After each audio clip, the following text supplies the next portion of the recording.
এর পরের প্রশ্নটি হলো, হারাম অর্থ ব্যয় নির্মাণে ব্যয় করেছি, গুনাহ থেকে বাঁচতে কি করতে হবে? হারাম অর্থ বলতে যদি আপনি অন্যের অধিকার, অন্যের টাকা আত্মসাৎ করে ব্যয় নির্মাণে ব্যয় করে থাকেন, তাহলে সেক্ষেত্রে এর পুরাটুকুই, অর্থাৎ অন্যের যে টাকা আত্মসাৎ করে বাড়ি করেছেন ওই পুরা টাকাটা সেই ব্যক্তিকে পরিশোধ করতে হবে।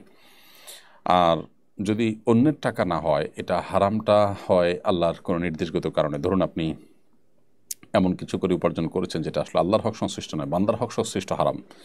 বান্দার হক সংশ্লিষ্ট হারাম, যেমন আপনি শুকরের গোশত বিক্রি করেছেন, সে ফর এক্সাম্পল। আপনি এমন কিছু করেছেন, মাদক বিক্রি করেছেন, সেখান থেকে যে টাকা পেয়েছেন সেটাতে আপনি ব্যয় নির্মাণ করেছেন।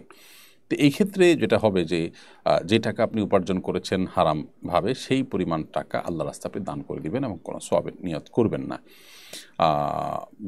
বিশেষ করে যখন বান্দার হক সংশ্লিষ্ট বিষয় হবে, তখন ওই বান্দাকে যার হক নষ্ট করেছেন তার কাছেই ফেরত দিতে হবে, না হলে তার পক্ষ থেকে আপনি আদায় করে দিবেন, দান করে দিবেন অন্য কোনো গরিব দুঃখী মানুষকে। মোহাম্মদ তুহিন লিখেছেন, আমার মা অনেক সিদ্ধান্ত ভুল নেন, তাকে বোঝানোর জন্য রাগ করতে পারবো কিনা? মা হোক, বাবা হোক, বা পরিবারের কোনো গুরুত্বপূর্ণ ব্যক্তি হোক, আপনার প্যারেন্টস বা আপনার সিনিয়র কোনো ব্যক্তি হোক, তাদের যদি কোনো সিদ্ধান্ত নেওয়ার ক্ষেত্রে ভুল হওয়ার প্রবণতা থাকে বা সিদ্ধান্ত নেওয়ার প্রবণতা থাকে, যেমন দেখা যায় যে তারা আগে জেনারেশনের মানুষ, অনেক কিছু তারা বোঝেন না, মোটা মোটা ভুল তারা করে বসে থাকেন।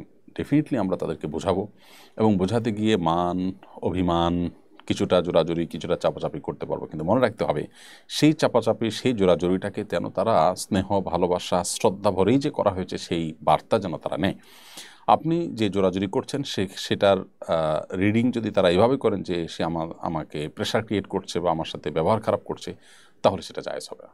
অর্থাৎ আপনি তাকে আপনার যে আবদারের জায়গাটা, সেখান থেকে আপনি রাগ করতে পারেন, সেখান থেকে আপনি জোরাজুরি করতে পারেন, কিন্তু রাগটা যদি এমনভাবে হয় যে তার মনে কষ্ট হচ্ছে, তাহলে সেভাবে আপনি রাগ করতে পারবেন না। এমনকি তিনি ভুল সিদ্ধান্ত নিলেও আপনি এটা করতে পারবেন না। আপনি তাকে বোঝাবেন, থামাবেন, নিজে না পারলে অন্য কাউকে সেখানে আপনি ইনভলভ করাবেন, কিন্তু কোনো অবস্থাতে বাবা মার সাথে আচরণ খারাপ করে আপনি তাদেরকে বোঝাবার চেষ্টা করতে পারবেন না। যদি আপনি সেটা করেন, তাহলে সেক্ষেত্রে সওয়াবের পরিবর্তে কিন্তু উল্টা গুনাহ হবে। বিধায় এই বিষয়টিকে আমাদের খুব গুরুত্বের সাথে দেখতে হবে। বাবা মা এর বিষয়টা এতটাই গুরুত্বপূর্ণ এবং এতটাই সেন্সিটিভ যে সেখানে যদি তারা কোনো রকম ভুল বোঝেন, তাহলে সেক্ষেত্রে আপনার সওয়াবের পরিবর্তে তাদেরকে যে ভালো করতে যাচ্ছেন, সেখানে সওয়াবের পরিবর্তে আরও গুনাহ হতে পারে।